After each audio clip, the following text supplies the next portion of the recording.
Wudhu. Tahara is necessary for performing some acts of worship such as prayer and for touching the words of the Holy Quran. Tahara is sometimes achieved by making wudhu, sometimes performing ghusl, and in special conditions by performing tayammum.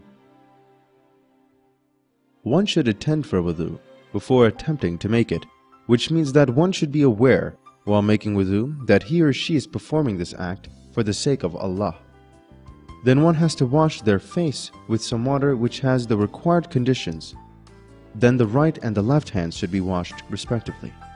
Next, one should wipe a part of his or her head with the wetness that remains on the hand from wudhu. Finally, one should wipe their right foot with the right hand and the left foot with their left hand in respect. It is not necessary for one to pour water on the parts of their body that need to be washed in wudhu with their hands. Instead, they can get the water directly from the faucet by placing